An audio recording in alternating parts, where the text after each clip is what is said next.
Everyone, welcome back to our SQL interview series. चलिए एक और important SQL interview question solve करते हैं। क्वेश्चन है find the average salary of the company. ये क्वेश्चन इंटरव्यू में काफ़ी कॉमन होता है बिकॉज इंटरव्यूअर ये चेक करता है कि आपको एग्रीगेट फंक्शन समझ आते हैं या नहीं। इस क्वेश्चन में हमारा बेसिक लॉजिक ही एग्रीगेट फंक्शन से सॉल्व होगा। तो सबसे पहले हम यहाँ पे टेबल का ओवरव्यू ले लेते हैं। तो हमारी टेबल का नाम है एम्प्लॉयज़ और उसके अंदर हमारे पास 3 कॉलम है। पहला कॉलम है एम्प्लॉय आईडी, दूसरा कॉलम है नेम एंड तीसरा कॉलम है सैलरी। अब हमें पूरी कंपनी की एवरेज सैलरी फाइंड करनी है। ठीक है, सो सबसे पहले हम लॉजिक के ऊपर बात करते हैं। एवरेज का मतलब क्या होता है? सब सैलरी का total divide by number of employees, इसी को हम एवरेज निकालना बोलते हैं। लेकिन एसक्यूएल में हम ये मैन्युअली कैलकुलेट नहीं करते।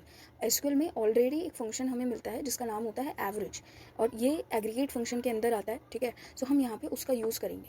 तो चलिए फटाफट हम क्वेरी लिखना शुरू करते हैं। सबसे पहले हम लिखेंगे सिलेक्ट, क्योंकि हमने बोला गया है एवरेज सैलरी निकालनी है, तो हम यहाँ पे लिखेंगे एवरेज, और एवरेज के अंदर हम यहाँ लिखेंगे सैलरी, और इसका एक कॉलम का नाम दे देंगे एज एवरेज सैलरी।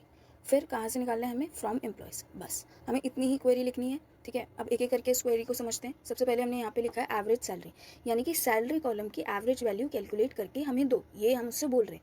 फिर हमने लिखा है एज एवरेज अंडरस्कोर सैलरी, यानी कि आउटपुट कॉलम में जब हमारी पूरी एवरेज सैलरी कैलकुलेट हो जाएगी, तो हमने यहाँ पे आउटपुट कॉलम का नाम यहाँ पे रीडेबल फॉर्म बनाने के लिए चेंज कर दिया। ठीक है, उसके बाद लास्ट में हमने लिखा है फ्रॉम एम्प्लॉयज़। ये दोबारा यही बताता है कि अभी तक हम फर्स्ट क्वेश्चन से अब तक यही समझे, फ्रॉम एम्प्लॉयज़ यानी कि डेटा मुझे कहाँ से लेना है।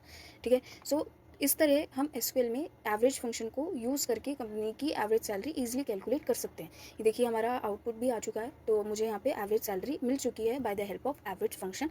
सो ये काफ़ी बेसिक है बट इंपॉर्टेंट क्वेश्चन है। Thank you.